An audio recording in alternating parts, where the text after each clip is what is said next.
Okay guys, you know me, I'm very chill, don't get agitated nor disgusted by too many things within the world of WWE. That's a completely different kettle of fish, but I just read this article that just popped up in my news feed on the book.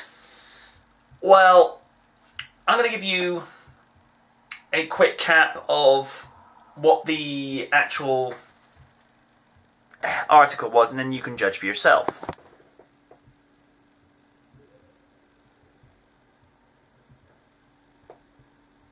I'm speechless. I'm going to read the article, and then you can all just, have your say in the comment section below, whether you're looking at this on the book, on dynamicnight.com, or if you're watching this on the YouTube source. It says, the businessman approached the teen and told him to vacate his seat because he was the finance manager of an upmarket hotel, according to the Evening Standard. Loveday told the paper, I couldn't believe what I was hearing, and said, excuse me, before saying no, I wasn't going to give up my seat. Everyone's face around me dropped. I think everyone else's would have as well if they'd seen this. He muttered, this is outrageous, and stormed off to the down a carriage before asking the same question to a Chinese girl who moved for him. I would have told the guy to go jump in a lake, but that would have been too polite. He probably thought because he earns more money than me that he could intimidate me. I was in my dusty clothes and he was in a Calvin Klein suit. Loveday added, it annoyed me that he was so arrogant to think he was better than me, but I find it happens in London. And you can read the rest of the article with the link in the description. Okay, where do I start? Guy who thinks he's better than everybody and thinks money talks just because he has a very sophisticated Calvin Klein suit versus the guy who's in his builder clothes. Considering what builders do for a living, considering the hard graft and working out in all kinds of weather all throughout the year, I think they deserve a little bit of credence and respect for what they do.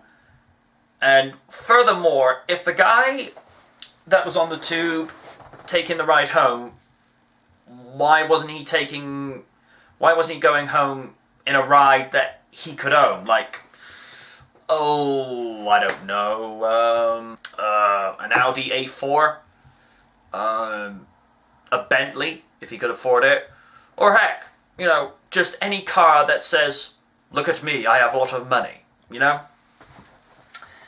It's just another example of people who think that just because they have more money, therefore gives them the right and the obligation to tell somebody, hey, I got more money than you, get out of my seat. My reaction would have been, go screw yourself. I go, because, I get the train whenever I want to go to the flicks and whatnot.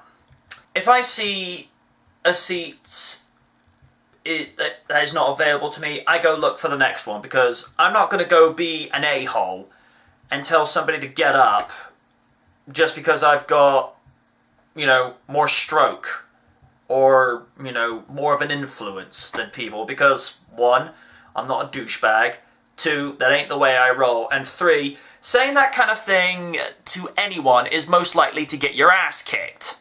I don't know what else to say. I think people like that, they just let, the money and the arrogance go to their head because they think they own people. They don't. There are people who do have money but don't let it go to their head, that actually treat people with dignity and respect. But the thing is, you don't hear about them because there's jerk-offs like the one in this story who get the majority of the coverage in the news and what goes on in the world. Yet the nice guys who do happen to have money go unnoticed because to them in the news they're not noteworthy, they're not being a dick to people. Make of that what you will. I'm sure there's some people who disagree, and you know what? That's fine. I encourage diversity and difference of opinion, because if we all said the same thing, liked the same thing, and thought the same thing, wouldn't be much to talk about now, would there? Anyway, leave your comments in the comment section below, oddly enough. Share this around on the book, Twitter, Instagram, if you're able to do that. I'm sure there's a way to do it. And heck, say your piece on dynamicnight.com. What do you really think about somebody who, that did this? I don't have a microphone, so we'll just say this is a microphone. I'm done.